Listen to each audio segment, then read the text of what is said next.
नमो तस् भगवतो अरहतो सम्मा संबुद्धस्स। हमारे अति पूजनीय गुरु बहंत जी को आदर गौरव के साथ प्रणाम करता हूँ। श्रद्धावंत उपासक और उपासिकाओं, आप लोगों ने कभी सुना होगा कि तथागत सम्यक संबुद्ध ने जब बोधिमंड वज्रासन पर वैशाख पूर्णिमा के दिन जब सम्मा संबोधि ज्ञान प्राप्त किया, तो उस सम्मा संबोधि ज्ञान प्राप्त करते हुए 3 विद्याएं प्राप्त की है। उस रात्रि के प्रथम प्रहर में भगवान बुद्ध ने पुब्बे निवासानुसति ज्ञान प्राप्त किया है। दूसरे प्रहर में चतुपपात ज्ञान प्राप्त किया है और तीसरे प्रहर में पटिच्च समुत्पाद के अनुसार मनसिकार करते हुए योनिसो मनसिकार करते हुए आश्रव क्षय ज्ञान प्राप्त किया है। तो इस प्रकार से त्रिविद्याओं को सर्वज्ञतापूर्ण जो अवबोध किया है उसमें सर्वज्ञता प्राप्त की है।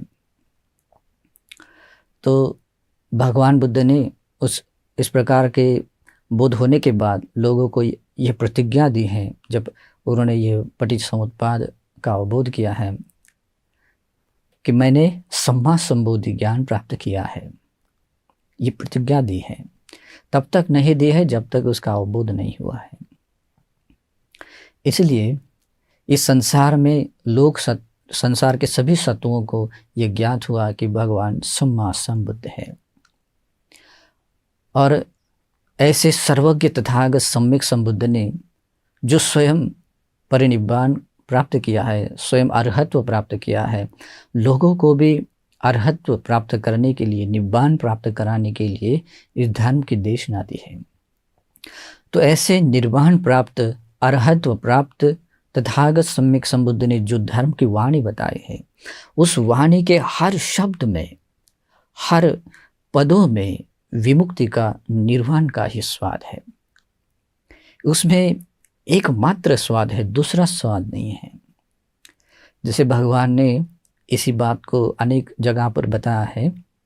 भगवान कहते हैं, जैसे सागर का पानी चाहे किसी दिशा का पानी क्यों न हो, और किसी दिशा का थोड़ा सा भी पानी क्यों न हो, अगर वह हमने चख कर देखा तो एक ही स्वाद आता है। कौन सा? विमुक्ति का स्वाद आता है। उसी प्रकार भगवान बुद्ध कहते हैं, ये तथागत की समग्र शिक्षा में एकमात्र स्वाद आता है, वह है विमुक्ति का। यानी कि हम जो तथागत की वाणी श्रवण करते हैं तो उस वाणी में विमुक्ति का ही स्वाद होता है। अगर किसी को लगता है कि इसमें कोई विमुक्ति का स्वाद नहीं है, तो उस धर्म में कोई दोष नहीं है। दोष है वो चखने वालों में। किसी को जब कोई पैरालाइज होता है या कोई ऐसे कुछ होता है, हो जाता है, तो उसे कुछ भी दिया जाए चखने के लिए तो उसको कुछ समझ में नहीं आता। तो उस प्रकार से उस पदार्थ में तो स्वाद होता है, लेकिन जो स्वाद चखने के लिए जो जीवा होनी चाहिए वो नहीं होती। तो इस प्रकार से भी तथागत का श्री सद्धर्म एकमात्र निब्बाणिक स्वाद वाला है। भगवान के हर वचन में, हर शब्द में, उपदेश में विमुक्ति का ही स्वाद है। तो विमुक्ति क्या होती है? इस संसार में जो सत्व बार बार जन्म लेता है, बार बार बूढ़ा होता है, बार बार रोगी बनता है और बार बार मृत्यु को प्राप्त होता है, इस प्रकार मृत्यु होकर, च्युत होकर फिर कहीं और जन्म लेता है, इस प्रकार संसरण करते हुए नानाविध भवों में यानी लोक में जन्म लेता हुआ संसरण करता है। लेकिन इस श्री सद्धर्म के अनुसार प्रतिपादन कर, उसका बोध कर, ये जो जन्म मरण की परंपरा है वो जो क्षीण कर लेता है। यानी कि सभी संस्कारों को जब परिपूर्णता नष्ट कर देता है तो संखार निरोधा विज्ञान निरोधो। जहाँ विज्ञान निरोध हो जाता है तो नाम रूप नहीं है। जहाँ और फिर से कहीं रूप धारण करने जैसा कोई नहीं होता। तो इस प्रकार समूलतः जो व्यक्ति इस भव संसार से मुक्त हो जाता है, संसरण से मुक्त हो जाता है, तो उसे मुक्ति कहते हैं। संसार के सभी लोगों को मैं मुक्त हो जाऊं ऐसी भावना नहीं आती, लेकिन भारत एक ऐसा देश है जिस देश में बहुत सारे लोग ऐसे होते हैं या हमेशा जन्म लेते हैं जिनको लगता है कि मैं संसार दुखों से मुक्त बनूं। इसीलिए बहुत सारे लोग घर गृहस्थी का त्याग कर सन्यासी बनते हैं, ऋषि मुनि साधु बनते हैं, चाहते हैं कि मैं किसी न किसी प्रकार से दुखों से मुक्त बनूं। लेकिन सबको ये निब्बान का रास्ता मिलता है ऐसा भी नहीं है। लोग चाहते हैं मैं दुखों से मुक्त हूँ, लेकिन ऐसे किसी दृष्टि में वो पड़ जाता है कि वो समझता है कि अरे ये देह छोड़ने के बाद कहीं हम ब्रह्मलोक में जाए तो हमेशा के लिए मुक्त हो जाते हैं। कोई व्यक्ति ऐसा इस दृष्टि में होता है कि बस ये जो देह छूटने के बाद, मरने के बाद सब लोग मुक्त हो जाते हैं। कोई लोग और इस तरह से अनेक दृष्टियों में पड़ जाते हैं। भगवान के समय में तो ऐसी दृष्टियाँ 60 से भी ज़्यादा थी। तो इस प्रकार से अनेक दृष्टियों में पढ़कर जो व्यक्ति मुक्ति की चाहत रखने वाला व्यक्ति भी मुक्ति से बहुत दूर जाता है, क्योंकि दृष्टि इस प्रकार से उपादान बनती है। ये दृष्टि उपादान जहाँ बनती है, उपादान पच्चया भव, वो भव यानी कि वह कर्म विपाक देने के लिए वो तैयार बन जाता है। उस लोक में वो कर्म विपाक देने के लिए सब तैयार हो जाता है। तो जहाँ विपाक मिल जाता है तो वहाँ जन्म होता है, भव पच्चया जाति। तो इस प्रकार जन्म होने के बाद फिर दुख चक्र में आ जाता है। तो इसीलिए और दूसरी बात भी है कि ये जो संसार मायावी है, जहाँ पर सुख दिखता है तो उसमें व्यक्ति आसक्त हो जाता है। जैसे चक्षु से रूप देखकर, कान से शब्द सुनकर, नाक से गंध सूंघकर, जिह्वा से रस चखकर या काया से स्पृष्टव्य पदार्थ का स्पर्श कर कहीं ना कहीं सुख अनुभव करता है। तो इस सुखों में है जो उसका आस्वाद लेता हुआ उसका अभिनंदन करता है, उसे लिप्त होता है, तो लगता है कि व्यक्ति मैं अपने आप को सुखी बना रहा हूँ, इसमें मैं सुख अनुभव कर रहा हूँ और यही सुख मुझे चाहिए। और उसी सुख के पीछे बहुत दौड़ता है और सुख के पीछे दौड़ते हुए इतना दुख अनुभव करता है कि सोच नहीं सकते। उस सुख के प्रति गिद्ध होकर, उसके प्रति लिप्त होकर, आसक्त होकर न जाने कितने अकुशल कर्म करता है। काया से बहुत सारे पाप कर्म करता है, वाणी से पाप कर्म करता है, मन से भी बहुत सारे पाप करता है और बार बार इस संसार में दुख भोगता है, बार बार दुख भोगता है। एकांततः दुख मिले ऐसी जगह यानी कि अपाय का दुख है, जैसे निरय दुख है। प्रेत और असुर और मनुष्य, ये जो 3 योनियां हैं, तो उसमें सुख दुख मिश्रित है, यानी उसका पुण्य और पाप का दोनों का विपाक मिलता है, इसलिए वो सुख दुख मिश्रित है। लेकिन ज़्यादा तो प्रेत लोक में तिरछान और असुर लोक में दुख ही है, लेकिन मनुष्य लोक में सुख दुख मिश्रित है और उसी में हम आसक्त होते हैं। इस जीवन में जो जहाँ जहाँ हमें आस्वाद मिलता है, जहाँ सुख सोमनस्य मिलता है, शरीर और मन को जहाँ सुख लगे, जहाँ सोमनस्य लगे, वहाँ मन अटक जाता है। भगवान बुद्ध कहते हैं इस संसार में जितने भी लोग इस तृष्णा में बंध जाते हैं, उसका एकमात्र कारण है कि संसार में आस्वाद है, यानी कि सुख सोमनस्य अनुभव करने का थोड़ा सा सुख सोमनस्य मिलता है, इसीलिए लोग इस संसार में बंध जाते हैं। लेकिन मात्र आस्वाद होता तो इस संसार में लोग कोई व्यक्ति दुखों से मुक्त नहीं बनता। लेकिन आस्वाद है तो उसका आदिनव भी है। तो आदिनव क्या है, उसका दुष्परिणाम क्या है कि वह सब कुछ अनित्य है। वो जो कुछ भी आस्वाद है वो हेतु से उत्पन्न हुआ है। जिसमें हम सुख अनुभव करते हैं या जो भी हम देखते हैं जो उत्पन्न हुई चीज़ या बात है, तो वो हेतु से उत्पन्न होती है और हेतु न होने से उत्पन्न नहीं होती है।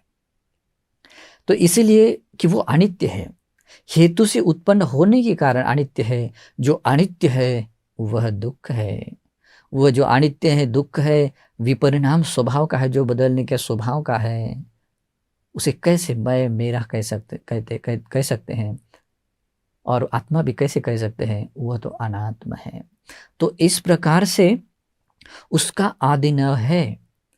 तो ये आदि न है होने के कारण ही लोग उससे वो विरक्त हो जाते हैं, उससे निर्वेद प्राप्त कर लेते हैं, उसे छुटकारा पाने के लिए या संसार दुखों से मुक्त होने के लिए प्रयास करते हैं और मुक्त होते हैं सही रास्ते पर आने के बाद। तो इस प्रकार निस्सरण प्रज्ञा उत्पन्न कर निर्वाण प्राप्त करने का जो मार्ग है वो है तथागत सम्यक संबुद्ध का मार्ग, यानी सम्यक संबुद्ध ने बताया हुआ मार्ग। ऐसा मार्ग जो इस संसार में देखने के लिए, सुनने के लिए मिलना भी बहुत दुर्लभ होता है, बहुत दुर्लभ होता है, क्योंकि ये मार्ग प्रादुर्भूत होता है तथागत के प्रादुर्भाव से, तथागत न होने से नहीं होता है। इस संसार में हम जो बार बार जन्म लेते हैं, जो दुख भोगते हैं, तो वो दुख हमें अप्रिय होने के बाद भी हम उसी तरफ जाते हैं। तो ऐसा क्यों होता है? क्योंकि अविद्या का जो आवरण है वो सत्य का दर्शन करने नहीं देता, लेकिन तथागत का धर्म सत्य का दर्शन कराता है। और जहाँ सत्य का दर्शन होता है वहाँ अविद्या क्षीण हो जाती है। जब विद्या उत्पन्न होती है, आलोक उदपादि, आलोक उत्पन्न होता है, वो व्यक्ति सही मायने में जीवन का अर्थ समझ लेता है और निर्वाण का दर्शन कर लेता है। तो इसलिए उपासकों, अगर आप चाहते हैं कि मैं इस संसार दुखों से मुक्त बनूं, तो मैं आज आप लोगों को एक बहुत ही महत्वपूर्ण देशना बताने वाला हूँ। ये देशना आपको विमुक्ति की ओर ले जाने वाली है। यह देशना आपको श्रोतापन्न बना सकती है, इसलिए बहुत ध्यान से सुनिएगा, बहुत ध्यान से सुनकर उसी प्रकार धारण करिएगा और उसके अनुसार मनसीकार कीजिएगा, और मनसीकार करते हुए उसके अनुसार प्रतिपादन कीजिएगा, प्रज्ञा का अभ्यास कीजिएगा, विपස්සना से उसे जान लीजिएगा। आप सचमुच श्रोतापन्न बन सकते हैं, इस विमुक्ति के प्रवाह में आ सकते हैं। तो यह देशना है पंचवेर भय सूत्र, जो निदान संयुक्त में यानी संयुक्त निकाय ग्रंथ में आता है।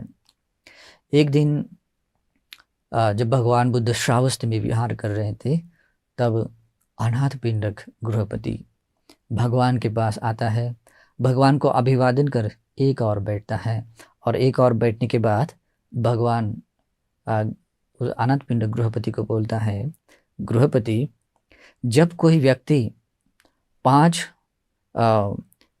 भय वैरों से जो मुक्त होता है, उस 5 वैर भय को उपशांत कर देता है, 4 श्रोतापति अंग से जो व्यक्ति समन्वित होता है, और जो आर्य न्याय है, जो आर्य न्याय को भली भांति वो देखने वाला होता है, उसका अवबोध कर लेता है, तो वह व्यक्ति श्रोतापन्न बनता है।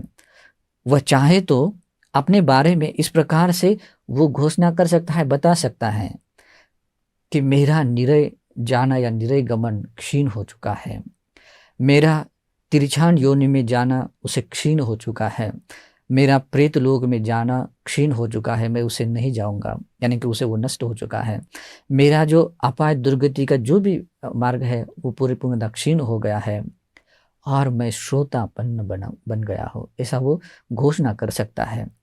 अविनिपात धम्मो, और इस धर्म से मैं कभी च्युत होने वाला नहीं, उसे गिरने वाला नहीं, वो उसमें स्थिरत्व प्राप्त बना हो। और नियतो संबोधि परायणो, यानी कि मुझे संबोधि यानी निर्वाण प्राप्त करना मेरे लिए निश्चित बन गया है, ऐसा वो व्यक्ति चाहे तो वो घोषणा कर सकता है, बता सकता है। तो कौन सी बात है? जो व्यक्ति 5 भय वैरों को जो दूर करता है, उसको उपशांत कर देता है, जो व्यक्ति श्रोतापति के 4 अंगों से परिपूर्ण बनता है, और जो व्यक्ति आर्य न्याय की जो उसे प्रज्ञा से पन्याय सुदिट्ठ होती, यानी कि प्रज्ञा से वो भली भांति वो देखने वाला आता। यहाँ बहुत इंपॉर्टेंट बात है, आर्यो चस्स न्यायो पन्याय सुदिट्ठ होती, यानी उसका मतलब होता है आर्य न्याय को, यानी पढ़कर या इस प्रकार से बाहरी चीज़ों से हम नहीं देख सकते, नहीं जान सकते, उसको विपश्यना प्रज्ञा से ही वो सही मायने में देख सकते हैं। पन्याय सुदिठो सुपटिविद्धो, उसी से ही उसका अवबोध किया जाता है, प्रज्ञा से ही। तो ये 3 अंग है जो परिपूर्ण कर लेता है, वह व्यक्ति क्या बनता है? श्रोतापन्न बनता है। और श्रोतापन्न व्यक्ति माने कैसा व्यक्ति है? सारे दुर्गति अपाय दुख में पड़ने से वो मुक्त हो जाता है। निश्चिततः वो अविनिपात धर्म के स्वभाव में आता है और वो निर्वाण पाना उसके लिए निश्चित बन जाता है।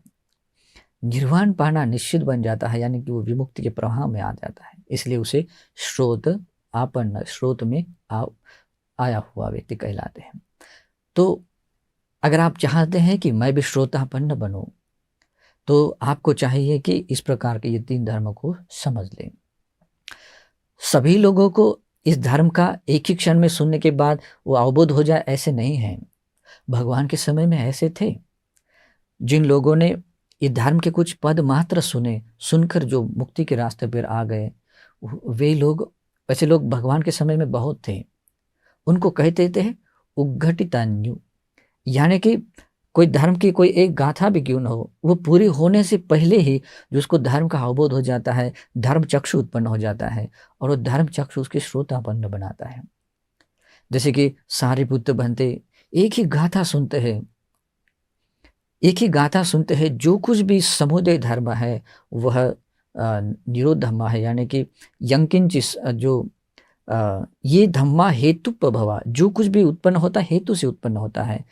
तेसंग हेतु तथागतवाह, और वो तथागत ने हेतु बताया है। तेसन चाहिए निरोध होती और उसका निरोध होता है, यानी कि जो हेतु से उत्पन्न हुआ है वो निरुद्ध होने का स्वभाव का है। तो इस प्रकार से क्षय व्यय, यानी कि जो उत्पाद व्यय का जो बोध उत्पन्न होता है, तो ये धर्म चक्षु उत्पन्न होते ही वो व्यक्ति श्रोतापन्न बन जाते हैं। तो ऐसे व्यक्ति को कहते हैं उद्घटितान्यु।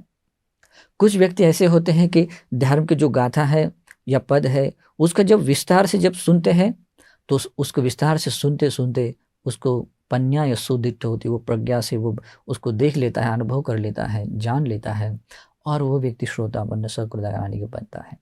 उस व्यक्ति को कहते हैं विपंचितन्यु। ठीक है, तो भगवान के समय ऐसे लोग भी बहुत थे, और उनमें से और भी एक व्यक्ति होते हैं जिनको कहते हैं नेयो।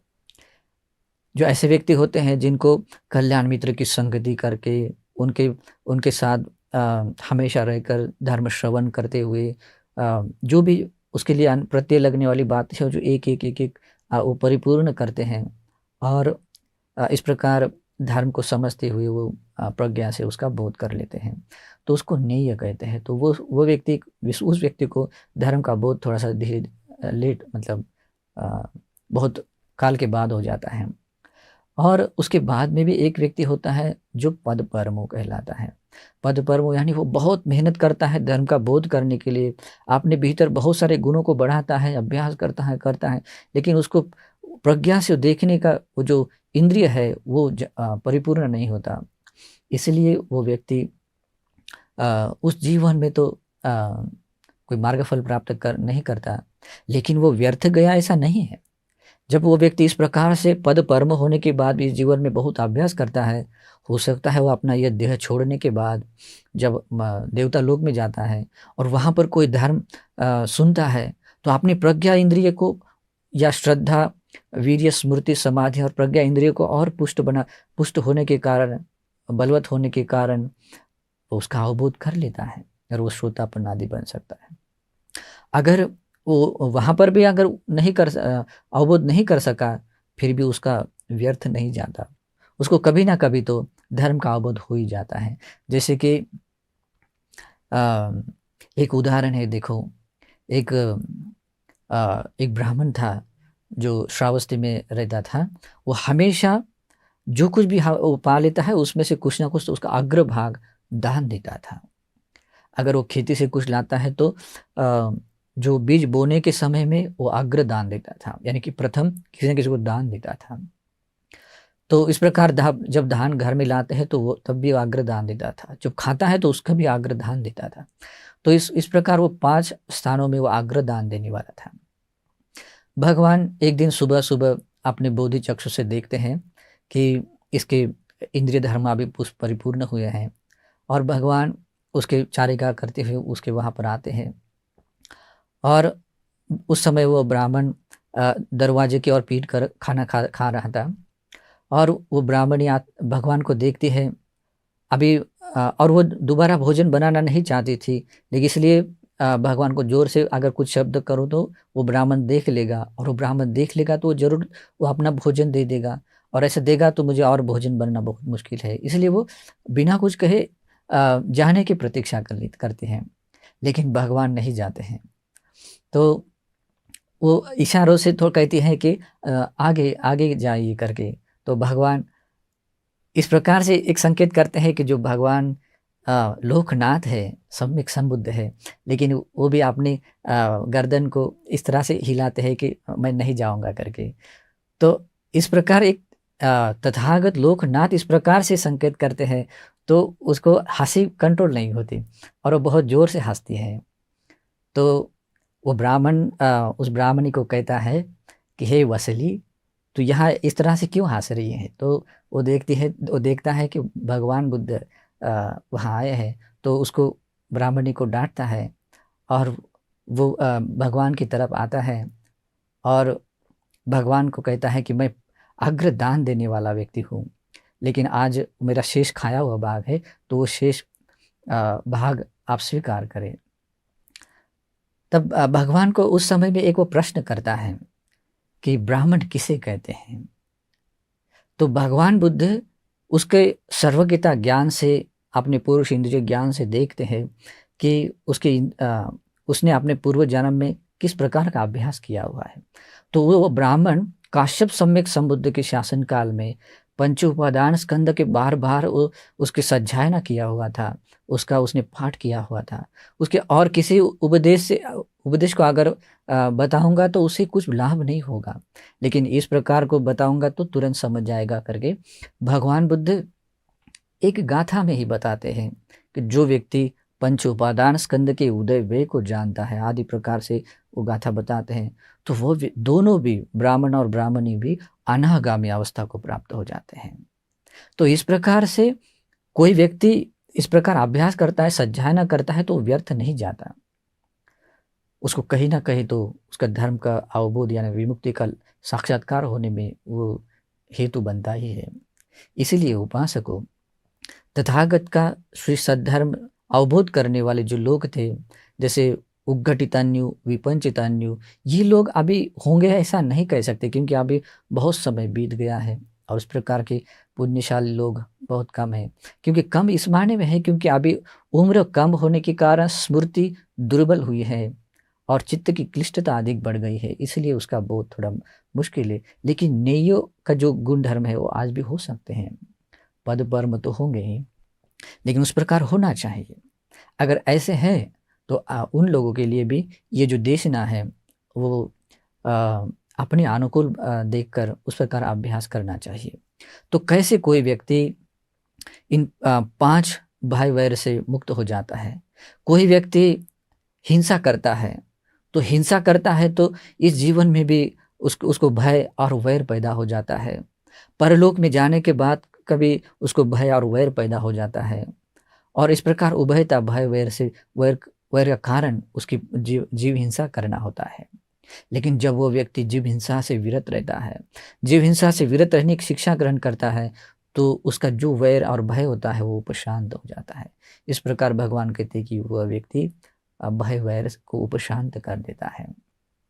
जब व्यक्ति न दी हुई चीज़ों को लेता है, चोरी करता है, तो उसको इस लोक और परलोक का दोनों का भय उत्पन्न होता है। लेकिन जब वो चोरी करने से विरत रहता है, उसकी विरत रहने की शिक्षा ग्रहण कर लेता है, तो उसका भय वो वैर वो शांत हो जाता है।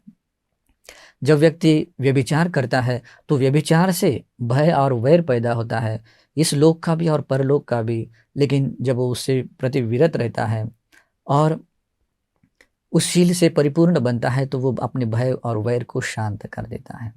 जब कोई व्यक्ति झूठ बोलता है तो वो व्यक्ति इस जन्म दिट्टधम्मिक यानी इसी जीवन के भय और वैर को वो पैदा करता है, और परलोक में भी भय और वैर पैदा कर लेता है। और लेकिन जब वो व्यक्ति इससे विरत रहता है और उस शील का पालन करता है तो वो भय और वैर उसका शांत होता है। और जब वो व्यक्ति नशीली द्रव्यों का सेवन करता है तो उभयता दोनों लोग का भय पैदा करता है, लेकिन उसे जब प्रतिविरत होता है तो उस भय वैर को शांत कर देता है। तो ये विमुक्ति के राह पर आने का ये पहला अंग परिपूर्ण होना चाहिए कि जो 5 वैर और भय वैर है वो शांत होने चाहिए। तो आपको चाहिए कि आपको भी लगता है कि मैं भय वैर से मुक्त हूँ तो ये 5 शीलों का पालन करें। कभी जीव हिंसा न करे, चोरी न करे, व्यभिचार न करे, झूठ न बोले, नशीली द्रव्य का सेवन न करे। तो इस प्रकार करता हुआ वह श्रोतापन्न बनने के रास्ते पर आरूढ़ बनता है। उसके बाद में भगवान बुद्ध ने कहा श्रोतापत्ति अंगेषु समन्नागत होती। 4 श्रोतापत्ति के अंग है। मैंने ये बहुत बार देशना में बताया है, लेकिन फिर से सुनिएगा। श्रोतापत्ति के 4 अंग कौन से हैं? पहला है कि भगवान बुद्ध के प्रति अकम्प्य अचल श्रद्धावान होता है, यानी कि भगवान बुद्ध में जो बोधि है उस बोधि में वो कोई शंका नहीं रखता, उस बोधि के प्रति कोई अज्ञानता नहीं रखता, उस बोधि को कोई गलत धारणा नहीं रखता और बिना अज्ञानता से, बिना गलत धारणा से उसको यथार्थ रूप में वो समझ लेता है और उस पर परिपूर्ण श्रद्धा रखता है। तो ये भगवान के ऊपर इस प्रकार श्रद्धा होना यानी कि श्रोतापत्ति का ये पहला अंग है। आज बहुत सारे लोग हैं जो चाहते हैं कि मैं विमुक्त बनूं, वो चाहते हैं कि मैं श्रोतापन्न बनूं, लेकिन कहते हैं कि मुझे श्रद्धा से कोई लेना देना नहीं। वो लोग कैसे इस विमुक्ति के राह पर आ सकते हैं? श्रोतापन्न बनने का एक प्रमाण है, उसका एक स्वभाव है कि उसके भीतर श्रद्धा प्रतिष्ठापित होती है। श्रद्धा माने मात्र कोई व्यक्ति जैसा है वैसा से मानना है, चाहे जैसा भी हो हम उसे मानते हैं, इस माने में नहीं है। जब हम उनको उस गुणों को या बोधि को सही मायने में परिपूर्ण रूप से समझ लेते हैं, अरे ये ऐसा है, तो इस प्रकार से जब हमें ज्ञान बोध हो जाता है और तब जाकर हम जब श्रद्धा रखते हैं तो वो श्रद्धा कहलाती है, उसे अचल श्रद्धा कहते हैं। तो भगवान के प्रति श्रद्धा कैसी होती है कि मेरे भगवान अरहंत है, सम्यक संबुद्ध है, विद्याचरण संपन्न है, सुगत है, लोक विदु है, अनुत्तर पुरुष दमन सारथी है, देवता मनुष्यों के शास्ता गुरु है, वे बुद्ध है, भगवान है। इस प्रकार के तथागत की बोधि पर वो श्रद्धा रखता है, अचल श्रद्धा रखता है। ये श्रोतापन्न बनने का पहला स्वभाव है, ये पहला अंग है। मैं आप लोगों को एक और मेरे अनुभव से मैं बताता हूँ। मैंने आज तक जो बुद्ध की वाणी पढ़ी है, जो सूत्र पिटक है या विनय पिटक या अभिधर्म का भी कुछ पढ़ा है, तो मैंने यहाँ तक एक अनुभव किया है कि जो भी मैं सूत्र मैंने पढ़ा है, उस सूत्र के हर देशना में मैंने यही एक बोध पाया है, यही एक मैंने उसको एक उसमें बोध समझा है कि भगवान बुद्ध एकांत तथा सम्यक संबुद्ध ही है। इस प्रकार से उस देशना से अपने आप बोध हो जाता है, जब अगर हम सही समझ लेते हैं कि भगवान बुद्ध सम्यक संबुद्ध ही है और भगवान का ये धर्म कितना अच्छी तरह से बताया हुआ है, स्वाक्षात है, तो ये दूसरा बोध हो जाता है। और ऐसे स्वाक्षात श्री सद्धर्म के अनुसार प्रतिपादन करने वाला श्रावक संघ कैसे सुपरिपन्न है। भगवान के हर वाणी में, हर उपदेश में ये बोध हो जाता है व्यक्ति को कि भगवान बुद्ध सम्यक संबुद्ध है, उनका धर्म स्वाक्षात है, भगवान का श्रावक संघ सुपरिपन्न है। तो भगवान की वाणी इसी विमुक्ति के स्वाद से भरी हुई है और वो आता है व्यक्ति को। तो इस प्रकार जब व्यक्ति सद्धर्म श्रवण करता है और सद्धर्म श्रवण करने के बाद धर्म के गुणों को भी समझ लेता है कि भगवान का धर्म किस प्रकार भलीभांति बताया गया है। स्वाक्षातो भगवता धम्मो, संदिग्ध को कैसे वो सांदृष्टिक है, हम उसके फल को किस प्रकार हम अपने अनुभव से प्रत्यक्ष रूप में देख सकते हैं, तो वो दिखाने वाला है। अकाली को भगवान के समय में धर्म धारण करने के बाद जैसे वो प्रतिफल देता था, आज भी वैसे ही प्रतिफल देता है। उसमें काल की कोई मर्यादा नहीं है कि उस काल में ही देता होगा, आज नहीं देता होगा। आज ऐसे बहुत लोग हैं, कहते हैं कि अरे ये धर्म अभी तो पुराना हो गया, अभी कुछ काम का नहीं है। वो अज्ञान है बेचारे। धर्म हमेशा अकालिक है, अकालिक है, और उस पर वो समझकर वो श्रद्धा रखता है, अकम्प श्रद्धा रखता है। यही पासे को, इस धर्म को अपने जीवन में धारण कर उसके प्रतिफल को देखता है। आओ और देखो कहलाने योग्य है, उस पर वो अचल श्रद्धा रखता है। ओपनाई को अपने भीतर धर्म को धारण करते हुए स्वयं को ही विमुक्ति के राह पर आगे बढ़ते हुए वो देखता है। और पश्चत्तंग वेदितव्यो विन्युहिति, विज्ञ जनों द्वारा अपना अनुभव के द्वारा यानी उसका अभ्यास करते हुए उसे पृथक पृथक कर ज्ञात करने योग्य है, उसका विभाजन करते हुए अवोध करने योग्य है, लेकिन वो सिर्फ ज्ञानी व्यक्तियों के लिए है। तो इस प्रकार के धर्म के गुणों को व्यक्ति अवबोधपूर्ण समझ लेता है और धर्म के प्रति अखम्य श्रद्धा रखता है। तो ये श्रोतापन्न बनने का दूसरा अंग परिपूर्ण करता है। उसी प्रकार श्रोतापन्न बनने का तीसरा अंग होता है कि भगवान का जो श्रावक संघ है वो सुपटिपन्न, उजुपटिपन्न, न्यायपटिपन्न, सामजीपटिपन्न है। और वो श्रोतापन्न, सकृदागामी, अनागामी, अर्हत्व से वो 4 प्रतिपुद्गल हैं। और उनमें से अगर उनको पृथक किया जाए तो वो 8 पुरुष पुद्गल है। यानी श्रोतापन्न व्यक्ति, श्रोतापन्न बनने के मार्ग पर आरूढ़ व्यक्ति, सकृदागामी मार्ग पर आरूढ़ व्यक्ति, सकृदागामी व्यक्ति, इस प्रकार से 8 पुरुष पुद्गल है। इस प्रकार संघ के गुणों को भलीभांति समझते हुए उसके ऊपर अचल श्रद्धा रखता है। तो ये श्रद्धा में उसका प्रतिष्ठित होना उसके भीतर श्रोतापन्न बनने का ये प्रमाण है। लोग कहते हैं कि श्रोतापन्न बनने का क्या प्रमाण है, उसका स्वभाव लक्षण क्या होता है। तो उसका स्वभाव लक्षण ये होता है कि भगवान, बुद्ध, धर्म और संघ के प्रति या उनके जो भी उनके गुण है, उन गुणों के प्रति वो अकम्प श्रद्धा रखता है, उस श्रद्धा में प्रतिष्ठित होता है। और श्रोतापत्ति के चौथा अंग होता है, उसे कहते हैं आर्यकांतशील। आर्यकांतशील का मतलब होता है जो अरहंतों को जैसे प्रिय है, जो निष्कलंक, दाग रहित, अखंडित रूप से पालन किया हुआ, और जो सम्यक समाधि की ओर अभिमुख कराने वाला, सम्यक समाधि को प्राप्त कर देने वाले जो शील है, उस प्रकार के शील गुणों को वो धारण करता है, तो वो अरहंतों को प्रिय लगने वाला शील कहलाता है। तो इस प्रकार जो व्यक्ति श्रोतापत्ति के इन 4 अंगों से परिपूर्ण बनता है तो वह व्यक्ति भी श्रोतापन्न बनता है, यानी कि वह बुद्ध, धर्म और संघ के प्रति अकम्प श्रद्धावान बनता है और आर्यकांतशील का पालन करता है। कोई व्यक्ति, मुझे 1-2 व्यक्ति ने पूछा था कि हम इतने सालों से अभ्यास कर रहे हैं, धर्म का अभ्यास कर रहे हैं, विपश्यना कर रहे हैं, लेकिन आज तक पता ही नहीं चला कि हम मुक्ति के राह पर कहाँ तक आए हैं, हम श्रोतापन्न बने हैं क्या? क्या सचमुच श्रोतापन्न बनने का कोई लक्षण है? तो श्रोतापन्न बनने के ये 4 अंग ध्यान रखिएगा। ये 4 अंग अगर अपने आप में देखते हैं तो आप या तो श्रोतापन्न मार्ग पर आरूढ़ है या श्रोतापन्न बने हुए हैं। लेकिन आगे श्रोतापन्न बनने के जो तीसरा अंग है वो है जो आर्य न्याय है। उस आर्य न्याय को प्रज्ञा से, विपश्यना प्रज्ञा से जो व्यक्ति देखता है, अवबोध कर लेता है, तो वह व्यक्ति श्रोतापन्न बनता है। तो आर्य न्याय क्या होता है? आर्य न्याय इस प्रकार होता है, इमस्मिंग सति इदंग होती, यानी इसका मतलब होता है कि ये होने से ये उत्पन्न होता है।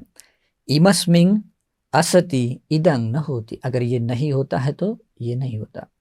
अगर उदाहरण के तौर पर कहें तो कोई एक वृक्ष है, अगर ये वृक्ष है इसलिए ये वृक्ष की छाया है, अगर ये वृक्ष नहीं होता तो ये वृक्ष की छाया भी नहीं है।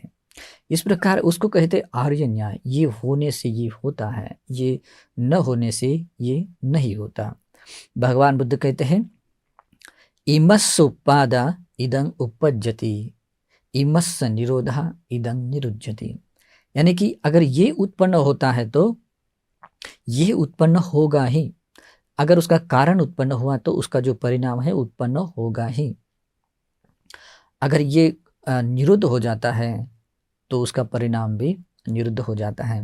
कह रहे इमस् निरोधा, अगर ये निरुद्ध हो जाता है तो इदं निरुज्यति, यह निरुद्ध होता ही है। तो ये आर्य न्याय का एक प्रमाण है उसे मापने का। तो ये बात ध्यान में रखिएगा। इमस्मिं सति इदं होती, इमस्मिं सति इदं होती, यह होने से यह होता है। इमस्मिं असति इदं न होती, मैं बहुत स्लोली बोल रहा हूँ क्योंकि आप ध्यान रखिएगा। इमस्मिं असति इदं न होती, इमस् उत्पादा इदं उपज्यति, इमस्मिं इमस् निरोधा इदं निरुज्यति। इस प्रकार ये निरुद्ध होने के बाद ये निरुद्ध हो जाता है। तो ये से कहते हैं आर्य न्याय। इस आर्य न्याय को जब हम अपने प्रज्ञा से, विपස්සना प्रज्ञा से देख लेते, अवबोध कर लेते हैं, तो वह व्यक्ति बनता है श्रोतापन्न व्यक्ति, श्रोतापन्न व्यक्ति बनता है। तो इन 3 अंगों से जो व्यक्ति परिपूर्ण करता है, अपने 5 जो भय है, वैर है, उसको उपशांत कर देता है। श्रोतापन्न बनने के 4 अंग को जो व्यक्ति परिपूर्ण कर लेता है और उस आर्य न्याय को परिपूर्ण रूप में वो अपने प्रज्ञा से बोध कर लेता है, उसको भलीभांति सुदिठो, यानी कि बहुत अच्छी तरह से स्पष्ट रूप से वो जब देखता है, अनुभव करता है, तो वो व्यक्ति श्रोतापन्न बनता है। तो जो आर्य न्याय है, उस आर्य न्याय के बारे में मुझे लगता है कि आपको अगले देशना में बताना पड़ेगा कि आर्य न्याय इमस्मिं सति इदं होती, ये जो अर्थ है उसका स्पष्टीकरण किस प्रकार है। उसका स्पष्टीकरण पटिज समुत्पाद में आता है। जैसे कि अविद्या पच्चया संखारा, अविद्या होने से संस्कार होता है, संस्कार होने से विज्ञान उत्पन्न होता है, तो ये होने से ये होता है। तो ये आगे भी बहुत सारा ये जो अनुलोम प्रतिलोम का जो पटिज समुत्पाद है उसी को कहते हैं आर्य न्याय, और उसी को विपස්සना प्रज्ञा से देखना होता है। लेकिन आज तक हम भारत के लोगों ने विपස්සना को पटिज समुत्पाद के अनुसार विपස්සना कैसे करें वो जाना ही नहीं है, इसलिए जो मिलना चाहिए वो नहीं मिलता है। जैसे धर्म का प्रतिफल स्वयं को पाना चाहिए वो नहीं मिलता इसी कारण से। इसलिए हमें चाहिए कि हम बहुत क्रम से अभ्यास करें। हम अगली देशना में इस पटिज समुत्पाद को और लंबे समय में हम लंबे समय तक सुनेंगे ही। पटिज समुत्पाद को समझने के इस प्रकार भी का यह है, पहले समझना है कि अनुलोम पटिज समुत्पाद क्या है, फिर पटिलोम उसका प्रतिलोम से पटिज समुत्पाद क्या है। पटिज समुत्पाद के मुख्यतः 12 अंग है, तो पहले उसके हमें अलग करना चाहिए। तो और उसके बाद में उसको परिपूर्ण रूप से मुखोद्गत करना चाहिए कि ये पटिज समुत्पाद है। आप ये करके देखिएगा, जब आपके पास कोई परित्राण का बुक हो या किताब हो या और कोई माध्यम से ये सूत्र आप मुखोद्गत कीजिएगा। हम चाहते हैं आप लोगों को ये उसका परिपूर्ण अभ्यास आपको बताएं। आगे हम देखेंगे कि ये पटिज समुत्पाद क्या है, आर्य न्याय क्या है, फिर उसके बाद में उसका स्पष्टीकरण, अविद्या क्या है, संस्कार क्या है।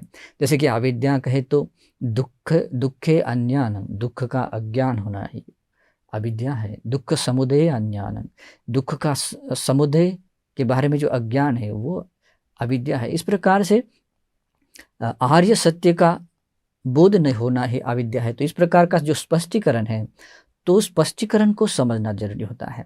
जब हम पटिज समुत्पाद के मूल पदों को शब्दों को समझ लेते हैं, फिर उसके स्पष्टीकरण को समझ लेते हैं, फिर वो पटिज समुत्पाद के अनुसार कैसे मनसीकार करें, योनिसो मनसीकार करें, उस पटिज समुत्पाद के अनुसार कैसे विपස්සना भावना को बढ़ाएं, विपස්සना प्रज्ञा को बढ़ाएं।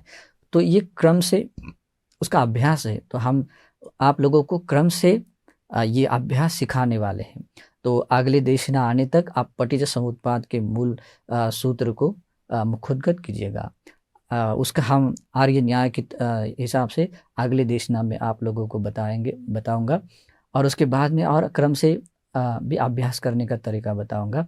आज जो मैंने इस सूत्र के अनुसार जो बताया है, जो व्यक्ति अपने 5 भय वैर को उपशांत कर देता है, श्रोतापति के 4 अंगों को परिपूर्ण करता है और आर्य न्याय को विपස්සना प्रज्ञा से भली भांति देखता है, तो व्यक्ति श्रोतापन्न बनता है। वो व्यक्ति विमुक्ति के स्रोत में आया हुआ होता है, और ऐसा विमुक्ति के स्रोत में आया हुआ व्यक्ति एकांततः निब्बान प्राप्त कर लेता है।